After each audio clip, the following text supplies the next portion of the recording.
Everyone, good morning. My name is Madison with Future Farm Hemp in Baldwin, Wisconsin. I'm just here to introduce myself as well as Future Farm for those of you that are new around here, so welcome. We'd like to address a few different topics in the upcoming weeks and months through these videos, so if you have any questions or concerns about CBD, the hemp industry, cannabis in general, please feel free to reach out and we'd be happy to chat with you and address those concerns for you. I want to start with a brief history because I feel like it's not as well known as it should be. It's pretty great. Future Farm Hemp started as Future Farm Grown in 2010, and they produce hydroponically grown lettuce, herbs, and greens, and those can be either delivered to you or you can find them in some awesome restaurants and venues in the area. So the next time you're out and about, keep an eye out for those. I'll touch on what the 2018 Farm Bill actually is, but when it passed, for starters, Future Farm Grown took what they had learned about growing veggies hydroponically and applied that to the hemp industry. So there was a lot of trial and error, but they were excited out the chute and really have made some great progress. So that's how Future Farm Hemp came to be today. The 2018 Farm Bill is the first piece of federal legislation that legalized hemp and removed it as a Schedule I controlled substance. So what that means nationally for the United States of America is that we can cultivate hemp, we can sell it, we can consume it, we can study it more on a deeper level. And what that allows us to do is potentially discover more benefits than we already know it carries for us. So there are no longer as many limitations for the study of hemp and CBD, which is really great, both for the medical community and those just interested in agriculture or horticulture in general. So it's very exciting. The goal from the start at Future Farm Hemp was to supply seedlings to farmers throughout the Midwest. Farmers that want to grow hemp for themselves and create an end market there to really bulk up our economy when it comes to agriculture and horticulture. It's a great venue. It's a great thing for people to start and get their hands dirty.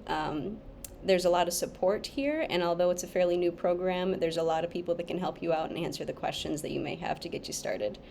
So through the seedling venture, they actually ended up creating a system where we can buy back product from farmers and create CBD products from that actual crude product, which is what you end up with after you grow, harvest, and dry a hemp plant. So that's made into CBD products, hemp-derived CBD products locally. And if anyone has any questions about those, I'll touch on them in a later video as well. I want to go over exactly what CBD is and how it works because there are so many misconceptions when it comes to hemp, CBD, cannabis, what the difference is, what the benefits and risks are, and it's important to know, for one, exactly where your product is coming from. It's important to know that it has been tested, and it's important to know exactly what you are putting in your body because health and wellness starts from the inside, and you can't do that with a faulty product. CBD, the difference between CBD and the psychoactive cannabis plant that I'm sure most people are familiar with, is that they're the same plant. They both come from the cannabis sativa plant. There is a psychoactive effect to some and there is not. So the distinguishing difference is actually just their genetic composition. And it sounds really big and scary, but we'll dive deeper into that in a later video. But what I want you to know is that CBD is a compound in the cannabis plant. It's something that's naturally occurring. And hemp plants and marijuana plants are, like I said, they're the same thing. So legally in the state of Wisconsin, where we're located at least, hemp is defined as a cannabis plant that contains less than 0.3% THC. So that is that psychoactive effect that in other states may be legal, maybe medically, maybe recreationally, but the distinguishing factor is the genetic composition of that plant, whether that be indoor grown or outdoor grown. All sorts of variations and things you can do with them. The factor that divides this plant into the two categories is the amount of THC within that plant. So THC, like CBD, is a molecule that gives that plant the psychoactive effect and the ability to produce it. So here in Wisconsin, we use hemp-derived CBD to make sure that all of our products and all of our plants stay below that 0.3% THC cutoff. Always make sure you check your state bylaws and check your guidelines, especially if you're traveling. You just want to make sure you know exactly where you stand and what you're capable of doing, buying, and using at any point. So one of the biggest questions I personally get asked is the difference between full spectrum and broad spectrum CBD. So CBD is CBD in general. I think we all know that, but there are different categories of things that may tailor you, may suit your needs better than the other. And if we can get to the root of that sooner than later, why wouldn't you? Full spectrum versus broad spectrum. So full spectrum is it contains all the cannabis compounds, including terpenes, flavonoids, all the stuff that make hemp or CBD. It smells and tastes the way that it does. You get that people consider it a hempy smell, a grassy smell. Earthy is a good way to describe it. But all of these compounds work together inside your body when consumed to target either inflammation, a specific disorder or condition, and even for the calming effect. If you're just looking for stress and anxiety relief, all of those compounds work together within your body to target that. And that's a full spectrum CBD, either tincture, edible. We'll go over that in a minute too, but that's full spectrum. Broad spectrum is going to be a CBD that contains several of the cannabis plant compounds, but it's typically free of THC. THC, that's the cannabinoid responsible for the psychoactive effect, and with broad spectrum products, usually it's remediated and it's hard to explain in a term that doesn't mean boiled off, but it essentially means that they remediate that THC to leave you with all of the compounds besides that one. Both are great options for people. Some people see better results with one over the other, and some people can't even tell a difference. So I like to think of THC in full spectrum products to be equivalent to cough syrup, alcohol and cough syrup. It's a very minuscule amount, and it just works hand in hand with the other components to target what you may be looking for. It's not always necessary. A lot of people see great results with just the broad spectrum tincture, so we like to keep it as an option. And it is important to talk about because, like I said before, you need to know exactly what's going into your body if you're going to take charge of your health and make decisions for yourself. I think that's very important, and it's important for us to talk about the different options you do have, both within our company and with any CBD or hemp product in general. There's a lot of snake oil out there, as you would say. There's a lot of unlabeled, untested product that will potentially do more harm than good, as with anything, medication, food, anything like that. You want to be able to be confident in it and know that it will help you, or at the very least, not make things worse. I wanted to touch on the methods of use because there are quite a few of them. Tinctures, topicals, edibles all sound like kind of a scary thing to get your feet wet in if you haven't experienced it before, but I truly believe that there's something out there for everybody. So trial and error is a good thing. And I would like to say that tinctures, for me personally, work the best because they're it's a concentrated form of CBD or hemp-derived CBD that works systemically throughout your body. So it can target inflammation, which is the main cause of pain and discomfort. As most of you know, stress relief, anxiety relief, it all works sublingually. So you'll actually put it under your tongue. We like to recommend you hold it there for 1 minute to 2 minutes, and 90 seconds is the sweet spot. So it's actually absorbed into your bloodstream the quickest because that skin under your tongue sublingually is very sensitive, just like around your eyes and your mouth.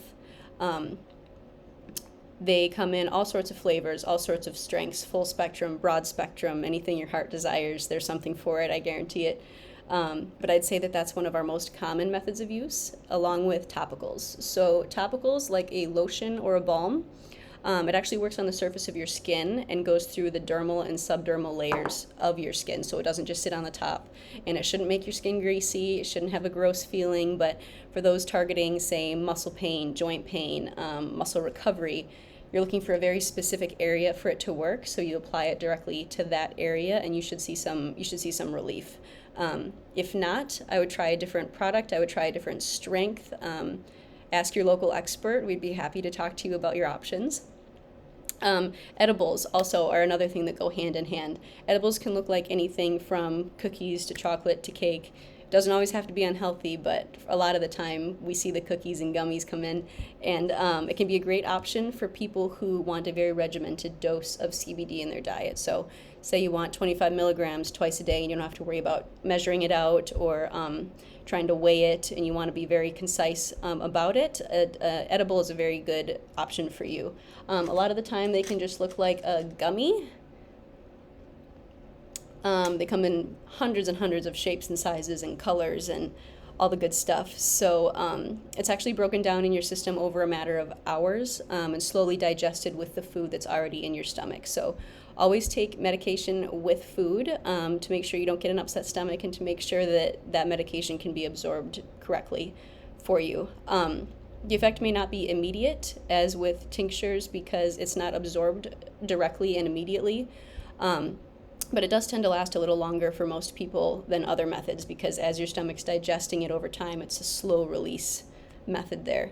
It does all depend on the product, though, the environment, your metabolism, what you've eaten that day, your genetics play into it. A lot of the time, it's just trial and error, like I said, to see what works for you and what doesn't work for you. So a lot of things can play into how you react to CBD. Smokable flower is actually another option for those that would prefer to have the inhalant aspect of it. It's actually just the hemp flower itself. So when we grow the plants, we harvest it, we cultivate it, dry it, and package it, and that can be sold in any number of increments.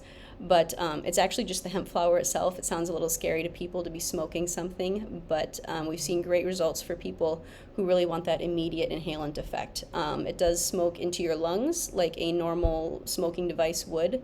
You can also integrate it into baked goods, which I think is interesting. It can be dried, and we'll go into that in another video, but it can be digested, it can be smoked, it can be applied, it can be dropped. There's a lot of different methods you can use to get the result you want or are looking for. And a lot of the time, if something isn't working for you, your body just isn't accustomed to it yet. There's no harm in changing dosages, flavors, methods of use. It's all yours to play with, and it's all yours to explore. So I highly encourage you to just look up a little bit, if you're even remotely curious, what may work for you in the future.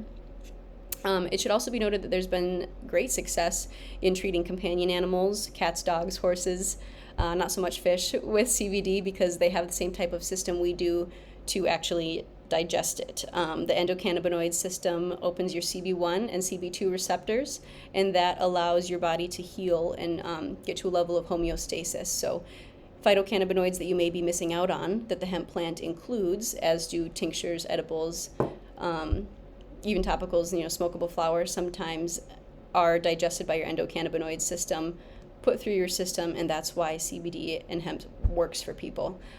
Horses, cats, and dogs also have that kind of system, a little bit different, of course, but it all works the same way.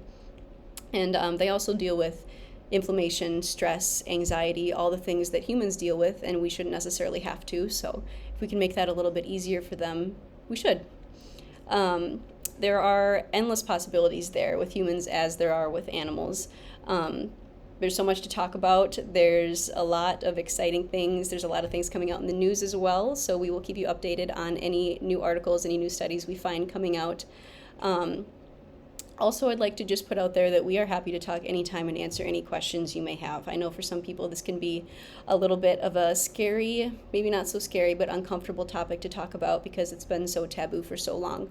But we're in a new age. It's a new day. We are looking forward to more natural and holistic ways to take care of ourselves. Hemp is a great way to add to your preventative health daily diet. It can do so many things for you, and I'm really excited to talk about it with everyone. So please give us a call. I'll attach all of our contact information as well as any frequently asked questions we may have gotten in through this video. And I really hope to talk to you all soon. Have a great rest of your week. Thanks.